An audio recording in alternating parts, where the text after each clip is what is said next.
Hey, what's up, y'all? It's Chris, your sneaker professor, and I'm making sure I jump back in here and get to something that I guess maybe I'm not excited about it. I'm just glad that it was created. But if you're looking over here to my side, you see a picture of the purple Timberland boot. It was designed by Chris Dixon, and I'm going to get into that in this article, and I'm going to get to it right now. But first, because this is the next to the last day of Black History Month, my wife picked this up for me. I'm going to put a link in the description. And if you guys want to listen to this, I think you can actually download it or you can stream it. But she bought me the box set because she knows I love having a physical copy of things. But this is Questlove's Music is History book. It's amazing. And it's about 9 CDs here. So it's basically recorded books. But it fits in perfectly with today's topic on Timberland. And the fact that Timberland is celebrating rap's 50th anniversary with a newly designed boot. And let me get to the article. Oh, I do want to talk about this as well. So I'm doing 2 different things here. I am going to introduce this PBS series that if you're not watching it and you haven't been watching it, it's streaming on YouTube, so you can actually go and watch it. But you see it over here to my side. It's Fight the Power, How Hip Hop Changed the World. It is incredible. I think it probably could have been a series on PBS that could extend way beyond 4 episodes, but I think all it is 4 episodes and a lot of different breakdown videos that they're going to be releasing over the course of the year. I hope that's how it works, but it's very similar to what I'm going to say in this article. And since you probably don't feel like reading it, I'm going to read it for you. So take a listen. 5 songs. I'm doing a completely different thing than everybody else who's talked about this boot. Basically, all of the other channels are just kind of regurgitating what the label sent to them. I didn't want to do that. I wanted to get actual pictures. So I actually reached out to them. They didn't send me jack. So, I mean, it is what it is. I probably could have just been like, hey, well, I'm not going to do a video about it. But I thought it was a really cool concept. And Timberland is such an integral part of 90s hip hop. I mean, it just is. There's no way you can escape it. I'm going to do a couple of things here that's going to show you how it is really integral to a lot of classic hip hop songs. Let's get to the article. That was a long introduction. I apologize. So, 5 songs representing rap royalty. Timberland's royalty boot celebrates hip hop's 50th anniversary. So you can get a look at the boot here, and you see the hang tag, which is fantastic. It's turntables, and they've implemented the Timberland logo with the microphone and a turntable. The boot has Cedric Ave. I'm going to go over the elements of the boot, but I don't have it here in hand, so I can't do anything like just to show you and do an on foot and all of that stuff. And it's purple, and I don't really wear purple like that, but we'll come back to that later. So the source is in the link because I want you guys to be able to click through and check that out as well. But a few weeks ago, I was discussing the Future 73 50th anniversary of Timberland collection. So I'm going to click that and open it so you guys can see that discussion, right? So I was talking about the Future 73, which is Timberland's 50th anniversary as well. So you have this very cool kind of synergy that's happened with Timberland 50th anniversary, hip hop 50th anniversary. One's obviously much more important than the other. Hence, I'm still holding this in my hand, which I don't need to hold it in my hand, but you guys should buy it. If you don't have it, get it. It's an amazing history of music told by Questlove with these great music lists and everything else. And I'm deviating. Let's get back on point. I stated that Timberland had an opportunity to connect in a major way to hip hop's 50th anniversary. The company answered the call with the release of this Timberland royalty boot. And the boot is layered with references to the 4 facets of hip hop. According to the designer of the boot, founder and educator of Constant Development, Chris Dixon, and I'm going to click that so you guys can see the Constant Development article that I wrote, and it's a really interesting discussion. I'm going to have that in the description as well, so if you want to click through and look at information on Constant Development, then you can. But according to Chris Dixon, the gray sole of the boot represents the concrete jungle, breakdancing, the silver mic cord lace aglets, which they didn't put any pictures on the website of the aglets, which just kind of throws me off. But I'm like, why didn't you put the pictures there? So, like, if you look here and you see this picture there, you can't see the aglets. They have them tucked inside of the boot and all the imagery. But the silver mic cord lace aglets is MC, a vinyl-inspired back, and I'm going all the way down here because I put that picture down here at the bottom. That shiny back represents turntablism, right? Or DJing, and I'm getting way too far ahead. That's DJing. And the graffiti stencil Timberland logo represents graffiti. All of which complement, and this is from Chris, the boot's purple color scheme inspired by the BX mural honoring DJ Kool Herc, widely considered the founding father of hip-hop and the host and DJ of that 1973 party, as well as signifying hip-hop's regality. Chris quotes, "This is a Black History tribute from Timberland, 50 years of royalty." And we get to see the boot in its totality. And here we go. The immediate use of these boots, and I don't care what anybody says, will point directly towards the Omega Psi Phi fraternity, a Black Greek organization that has prestigious members such as Langston Hughes, Benjamin Hooks, Earl Graves, Michael Jordan, Shaquille O'Neal. You could just kind of go through the list of the people who are Q-Dogs. But the purple in that boot is not really the color that comes to mind when someone says hip-hop. If someone was to associate, which is funny though, because music is history, is purple too. Maybe I'm wrong. Someone says hip-hop and they say colors, I would automatically think Timberland wheat boot, right? But I get the royalty reference. It's understandable. But like the Omega Psi Phi illusion, which they obviously are not saying this is for Omega Psi Phi because it's not, it's for hip hop. When I see purple, I think about Prince. That's my immediate reference point.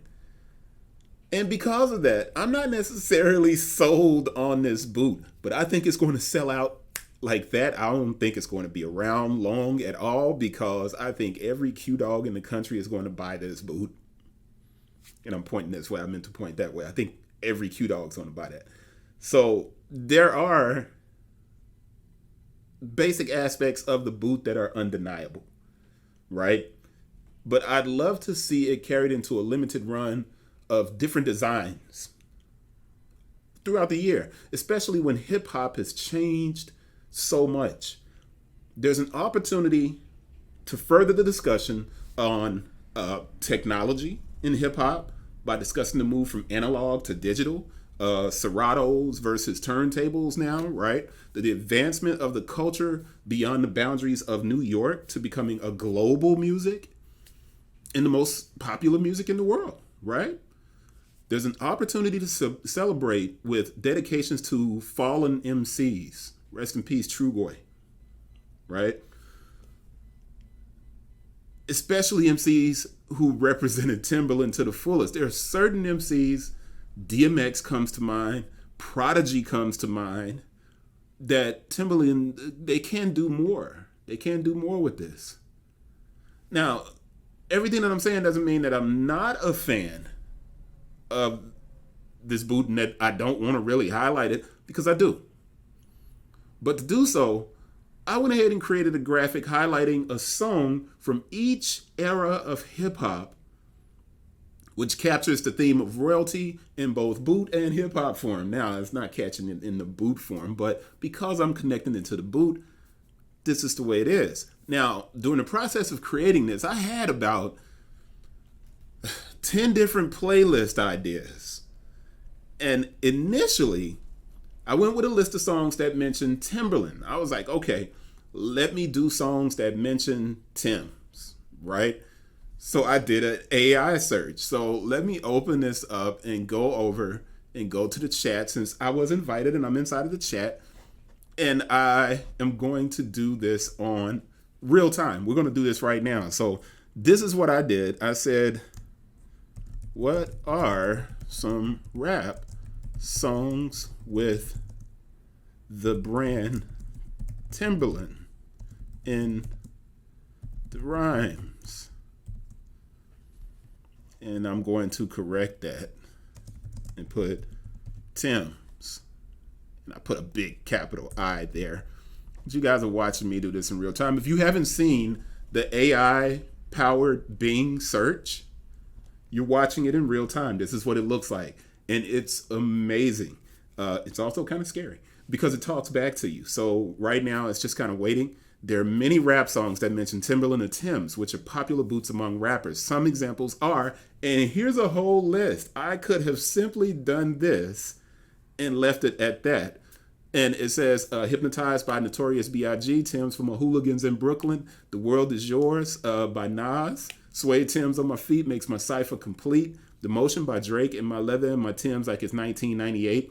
Now, do I have a specific rapper or era in mind? No. I want to know more about these. What are some other songs that mention the brand Timberland? And this is going to keep going in and digging for this information. So, searching for rap songs with Timberland again. So let's see what it comes up with this time. But this is this AI search. And I was like, I don't feel like going in my own mental banks. Oh, wow. It's given an entire, I didn't even do this last time. I don't see Timberlands in that. That is like Timberlake. Then it goes into Timberland. Let's try a different topic. Sorry about that. See that? Look, it's like generating answers for you. This is nuts, right? And the whole point is this. I wanted to find a list, and I was like, let me go and do something else, because that one didn't have anything to do with it. But it was going to get bogged down in me finding all of these quotes about Tim's. So I completely switched, and I said, okay, I think the perfect aspect would be to create a playlist that could connect to like each part of the boot, right? And I wrote sneaker, but to each part of the boot, since he has all of these elements in the boot that represent, the DJ, the MC, the aglets, the graffiti on the side, the turntablism, right? And I was like, man, you know what? That is a good idea. So I started breaking down my next list. And I was like, okay, for DJing, I'm going to use the song by Jazzy Jeff and Fresh Prince, Brand New Funk. And if you've ever heard Brand New Funk, there's a break in there where it's like, yo, Jeff. Yeah. All right. So it's amazing. And then for MCing, I was going to choose KRS-One's Rapture, Step Into a World. If you haven't heard it, that song is I think it's the epitome of a song about hip hop. Period. Argue with someone else. But I was going to use Rapture, Step Into a World to represent the MC. But this is what I finally landed on. I landed on a list that goes from the 80s to today, right? One song for each decade. Every song had to have lyrics that were referencing kings, queens, royalty, or a subject matter connected to the act of ruling, which is an ongoing theme in hip hop. From one generation to the next, right? True MCs battle to be different and to shine brighter than the next MC. This has led to countless lists of the top MCs. Now, while my short 5-song playlist isn't definitive by any means, I'm going to put these lyrics in and read them. And I'm trying to decide if I'm going to play the music in the background or not. I'm not sure. And I'm going to share these lyrics, and I'm going to analyze how it speaks to the heart of hip hop and show the connection to royalty, since that's what we're looking at in regard to the boot. So below is going to be my playlist to coincide with Timberland's celebration. While the brand basically stepped up to deliver educational workshops with Chris Dixon's design classes, there's a continued celebration waiting. And there are more ideas to capture for every month this year. Not just Black History Month, not February, not just the celebration of hip hop. Alone, all of this stuff can connect, and I think Timberland has an opportunity to do so. Now, in this list, I bypassed the 70s, since the boot is based on a mural for Kool Herc. And because I wanted to bring the 5 decades into the future so I could include the 2020s. And there's a reason I did that, and you'll see when you see the song. So let's get to the 5 songs representing rap royalty in Timberland's celebration of hip hop's 50th anniversary. And you can see the picture. You probably don't know who the artists are just by looking at the pictures, except for Nas, that's obvious, and Queen Latifah. And if you know that album cover, it's not that song. You're probably thinking of a certain song. But I started with the 80s, right? So the 80s, I chose Queen Latifah, Wrath of My Madness, from the album All Hail the Queen. Here are the lyrics. You've been begging and dying for somebody's rhyming to set you free. For God so loved the world, he gave you me. I'm coolin', teaching those needing schooling. And this mic in my hand, I'm ruling. So prepare your mind for my lifeline and meet the new queen of royal badness.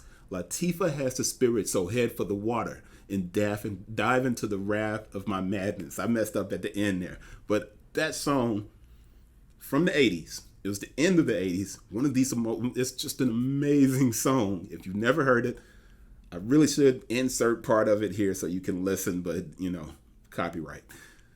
My analysis of that song, how it refers to the monarchy. Monarchies are often considered direct lineages of God, and like Jesus, Latifah is using a biblical reference to arrange the words. For God so loved the world, he gave you me. God gave his only begotten son. She then explains how her rhymes allow her to rule, and that what she is saying is akin to a baptism, so head for the water. Now, it would have been easy for me to choose Run DMC's King of Rock. That was just way too easy. But this song carries the mantle as one of the dopest tracks made in the 80s, and it showed that women can be rulers just as well as men. Let's go on to the next song, and that's in the 90s. And that song is from Gangstar, and it's royalty from the album Moment of Truth. Here are the lyrics. Major effect to your sector, I'm the corrector. Live and direct, waving my mic like a scepter. Supreme, exalted, universal leader, descendant of the kings and queens, the overseer. Guru. Rest in peace, Guru.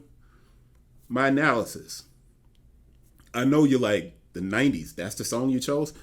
I know this is an unlikely choice for an era that introduced us to Nas, Outkast, Wu-Tang, Biggie, Pac. But listen, Gangstar was the last of a dying breed, and it's important for me to establish this.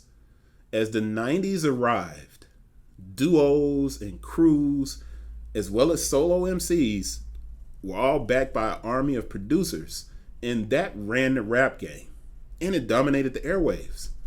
Backpack rap was relegated to Raucous Records, right? But Guru and DJ Premier represented the last of the 80s, where hip-hop was ruled by a DJ and an MC. Royalty features Primo at his best. The beats there, and Guru's monotone manifesto delivers basically the same lines as Queen Latifah at the end of the 80s. Royalty came out at the end of the 90s. He establishes what? That his mic is his staff. And as a member of the nation of gods and earths, he represents God in a physical form with an obvious reference to African heritage, descendant of the kings and queens. He takes the overseer, flips the term into something positive, removing the power from its slave history. It's a short verse. Doesn't seem like it's doing a lot, but it is. And I think it represents perfectly the 90s and royalty. The 2000s, however, whole different thing. It was all switching. The 2000s song that I chose was Pharoah Monch, Desire, from the album Desire. I don't think a lot of people understand when they do these top MC lists, and Pharoah Monch isn't on those lists, those lists are wrong. Period. Here's the lyrics. Flaws, knowing that the soul is still missing. Who am I? I'm the political pastor, slave to a label, but I own my masters. Still get it popping without artist and repertoire, cause Munch is a monarch, only minus the A&R. When my brain excels, your train derails. Pop shit, make you feel the clips like Pharrell. Woo! You will feel me, you will admire my struggle, my hustle, my soul desire. Pharoah Monch put any MC's bars next to his, and you realize how whack most of these MCs are. You're going to have to get the upper echelon MC to even compare to what Pharoah Monch does. And in this verse, it's extremely dense. And I know for a fact that for me to say the 2000s, Pharoah Monch is entirely surprising.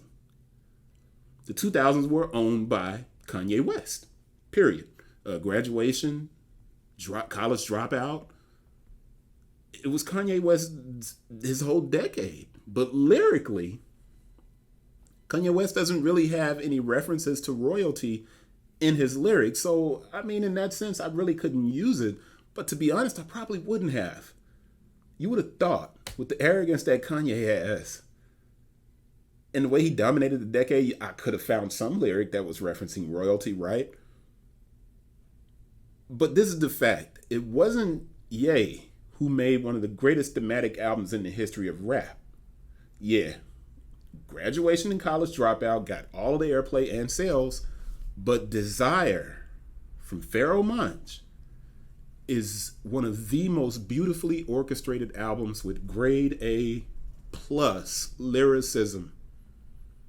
In this verse, right, I just read, I got the needed reference to royalty with the play on his name. And if you didn't catch that, there it is, because Munch is a monarch, only minus the A&R. You see that? I mean, monarch minus the A&R. This dude, man, he's a genius. Lyrically, he's a genius, right? But it's this first line. Flaws. Knowing that the soul is still missing. There's something that happened, right? In that line, he kind of sets the tone. Millionaires began being made in rap music. In the 80s, that wasn't necessarily happening. MCs wanted to appear to have the trappings of success because there was a need to distance hip-hop from the previous generations like Motown, where you had singers who looked the perfect part but were still being disrespected and mistreated. So MCs took on the appearance of drug dealers. As the 2000s progressed, rappers really were getting rich for real. And the songs took on a lot of the luxury trappings of the 80s, but without the rebellion. So the rebellion for the 80s happened in the fact that a person like Dapper Dan, he put together outfits for MCs made out of luxury bags that were broken down and reassembled. That's a rebellious act. Those luxury brands didn't want to be associated with dope dealers or black people or the hood or Latinos. But in the 2000s, you have this complete kind of pivot because people were really making real money.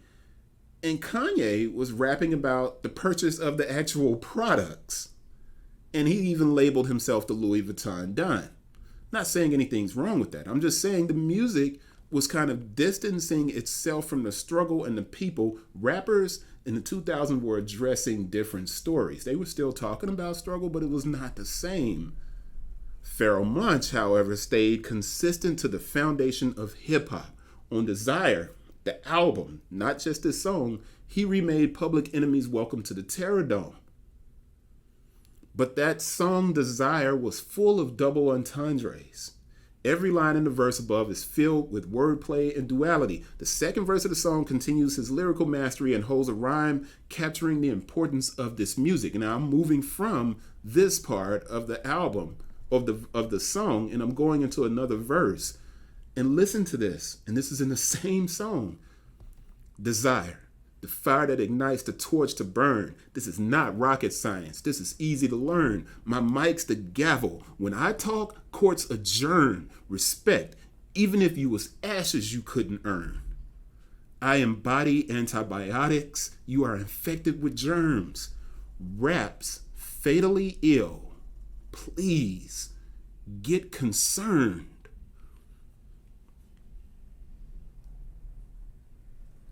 Moving to the 2010s.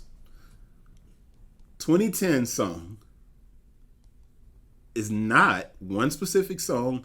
It's Kendrick Lamar's verse from Big Sean's Control. Everyone remembers where they were when that cipher went down, and Kendrick Lamar delivered those words. Here's the frame that references royalty, right? One at a time, I line them up and bum on their mom while she watching the kids. I'm in destruction mode. If the gold exists, I'm important like the Pope. I'm a Muslim on pork. I'm Machiavelli's offspring. I'm the king of New York, king of the coast. One hand, I juggle them both. The juggernauts all in your jugular. You take me for jokes. Control. I gotta say this. King Kunta was a close second for the 2010s because of the obvious reference King Kunta, right? Another thing, this is the only kind of posse cut on the list. And it was chosen because the 2010s turned into a chase for clout with sound-alike SoundCloud rappers rising to prominence with a few MCs focusing on lyrics. The rankings and best MC list pitted J. Cole and Lupe Fiasco and Kendrick Lamar against each other, against Jay and Nas. You had these elder statesmen in the conversation for the GOAT MC. Kendrick Lamar's verse caused the biggest uproar in music because in one song, he delivered a verse that challenged every MC. This wasn't like, Loaded Lux or somebody out there in battle rap where that's where it's taking place. This was an MC on the biggest stage challenging everyone. In his opening bar, he says, "Line them up," as he bombs on their mom, which is a reference to Ice Cube's song, "Check Yourself." Pretty sure a lot of people didn't even catch it when that happened, but that's a reference to Check Yourself. It's clear Kendrick doesn't care who he offends, and he continues by delivering lines which can be considered sacrilegious. I'm important like the Pope, Muslim on pork. In true battle rap essence, he's decided to swing the blade at anyone standing in his line of sight. His reference to qualities of the Prince, Niccolo Machiavelli, and Tupac's Machiavelli, while it didn't create the conflict that, and I'm talking about this line, I'm the king of New York, king of the coast, one hand, I juggle them both. That line didn't cause the problems that obviously happened in the 90s, leading to the death of Pac and Biggie. But it was equally as serious in claiming that he's the king of both coasts. It's a brag as bold as when Snoop kicked over buildings in the Dog Pound's New York, New York music video. This final line, the juggernauts all in your jugular. You take me for jokes. That final line alludes to the X-Men's villain, Juggernaut, who's an unstoppable force. Once the Juggernaut builds up a head of steam, his momentum carries him roughshod through everything, and he just destroys anything in his way. Now imagine the Juggernaut in a jugular. It's a masterful piece of hip-hop writing, battle rap, that it has everything that we need. It's got the reference to royalty. It's got incredible lyricism. It's got the duality in the lyrics, all of that. So that's amazing. That's the 2010s. Like I said, I had King Kunta. I had so much that I could have pulled from for 2010. But that verse, In Control, changed everything. 2020s, Nas featuring Lauryn Hill, Nobody, from the album King's Disease 2. Here's the verse. If Chappelle moved to Ghana to find his peace, then I'm rolling. Where the service always roaming, I'm packing my bags and going. It's a challenging act, it's a balancing act. Visit beautiful places, there's more out here than the trap. The entire song is incredible. But I wanted to end it with Nobody, because as we carry hip-hop into the 2020s and beyond, to have these two MCs, because Lauryn Hill's on this track, to have these two MCs here, it's suiting. That's hip-hop royalty. But here's my analysis of that verse. Nas could have found his way on this list simply based on The World Is Yours from Illmatic. The classic line, Suede Timbs on my feet, keeps the cipher complete. It's the epitome of 90s hip-hop. That verse, however, kind of misses the mark in referencing royalty. And that classic lyric got updated a couple of times when Timberland kind of found itself at odds with the culture that built the 6-inch boot into a status symbol. So I come back and I look at Nas's 3-album series, King's Disease. These albums take place with an MC who's been in the game for over 30 years. And he's showing no rust. Dude is entering his 50s. Hip hop is 50. These King's Disease albums are amazing. And it's appropriate that Nas rounds out this list with Lauryn Hill, who's featured on the track. His opening line basically establishes the importance of growth and moving beyond where you're from. And I chose these bars. Although they don't reference royalty, the album itself fits the topic, especially from this standpoint. Recently, Nas explained how a person overcomes King's disease. He explained it as a person who's able to get whatever they want in excess, and it's too much. And because they have too much, they don't work as hard. They don't do the things that they're supposed to do to be great, because King's disease slows you down. And Nas explained that in order to get rid of King's disease, one has to remove the ego and focus on the art. Now, when you really dig into this verse from Nas, you find a reference or an allusion to another Nas project, right? In the film Belly, Nas plays the character Sincere. In the film, he states he wants to go and get to Africa, and he wants to get above the madness of the drug game and move away. So by referencing Dave Chappelle in this track, Nas is showing at the height of success on Comedy Central, Dave Chappelle left and went to Africa. Chappelle walked away from millions at the height of success. Nas's allusion to Chappelle, it's not an allusion, Nas's reference to Chappelle is an allusion to his character Sincere in Belly, who is explaining that fame and money, the trappings of royalty, all of those things, those are not bombs. Now, you add on that Lauryn Hill, who hasn't performed, or, well, she's performed, but she hasn't dropped a full-length project since the groundbreaking Miseducation album in the 90s. When you realize that she shows up on this song and delivers a verse comparable to Kendrick Lamar's verse on Control, you realize the song is a beautiful testament to the maturation of hip-hop. And it's the perfect way to end this list.